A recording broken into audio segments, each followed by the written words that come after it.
জাতীয় নির্বাচন এবং গণভোটের প্রস্তুতি যাচাই করতে অনুষ্ঠিত হচ্ছে মক ভোটিং বা কৃত্রিম ভোট গ্রহণ প্রক্রিয়া।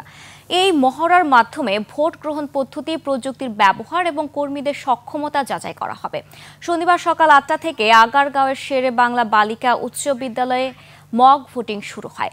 বেলা 12টা পর্যন্ত এই মক ভোটিং চলবে। সত্যিকারের নির্বাচনের মতোই ভোট গ্রহণ কর্মকর্তা, পোলিং এজেন্ট ও ভোটার সবই রয়েছে এই মক ভোটিংয়ে।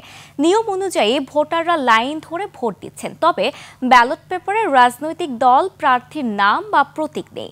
নির্বাচনের নিয়ম অনুযায়ী ভোট গ্রহণ থেকে শুরু করে ফলাফল প্রকাশ পর্যন্ত সব আনুষ্ঠানিকতা থাকবে মক ভোটিংয়ে। নিরাপত্তা রক্ষায় রয়েছে আইন শৃঙ্খলা রক্ষাকারী ব্যবস্থা।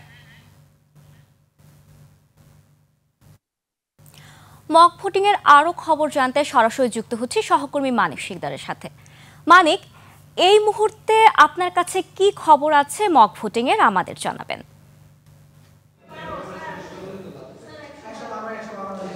আচ্ছা বুঝটা, আপনি জানেন যে সকাল থেকে শুরু হয়েছে মক ভোটিং এবং আপনারা দেখছেন আমি একটা কেন্দ্রের মধ্যে আছি। আসলে ভোট কেন্দ্রে এখানে যে ব্যালট বাক্সটি আমরা দেখেছি, এইখানে ইতিমধ্যে এই যে বুথটি, সেই বুথে বা এই কেন্দ্রের যে ভোটার সংখ্যা হচ্ছে গিয়ে 145 জন, এর মধ্যে 77টি, এই মুহূর্তে 78 নাম্বার ভোটটি কাস্টিং হচ্ছে। আমরা একটু যিনি ভোট দিলেন তার সাথে একটু কথা বলতে চাই, যে আমি একটু ভোটারের সাথে একটু কথা বলতে চাই, আপনার সাথে একটু কথা বলতে চাই।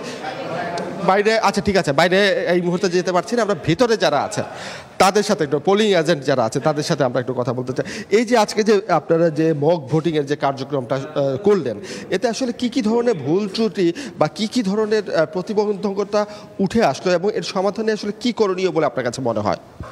বিষয়টা হলো যে আমরা এখানে যে জিনিসটা দেখলাম যে কোনো ভোটার দুইবার ভোট দিতে আসতেছে কিনা, ঠিক আছে, তারপরে ওই ব্যক্তির নামের ব্যক্তির চেহারার সাথে আমাদের যে ভোটার তালিকার চেহারা এবং ব্যক্তির নামের সাথে আমাদের ভোটার তালিকার যে নাম আছে এটা মিল আছে কিনা, এই বিষয়গুলো আমরা দেখতেছি। এবং কিছু কিছু ক্ষেত্রে দেখছি যে এক ব্যক্তি একাধিকবার ভোট দেওয়ার ট্রাই করতেছে, ঠিক আছে, সে আর মোটামুটি কথা এই বিষয়গুলো আমাদের নজরে আসতেছে। আর একটা বিষয় হলো যে কিছু ভোটার আছে যারা স্লিপ না নিয়ে এখানে চলে আসতেছে, যেগুলো খুঁজতে যে আমাদেরকে কিছু সমস্যায় পড়তে হচ্ছে।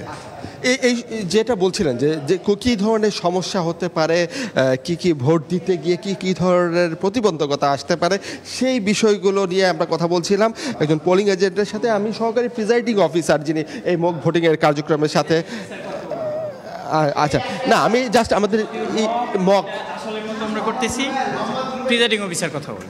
আচ্ছা, যদিও এটা মক ভোট, কিন্তু তারা যেটা বলছেন যে একটা রিয়েল ভোটে কি ধরনের প্রস্তুতি নেওয়া হয়, সে সব ধরনের প্রস্তুতি এবং মিডিয়ার সাথে তারা কিভাবে কথা বলবে সেই বিষয়গুলো কিন্তু উঠে এসেছে।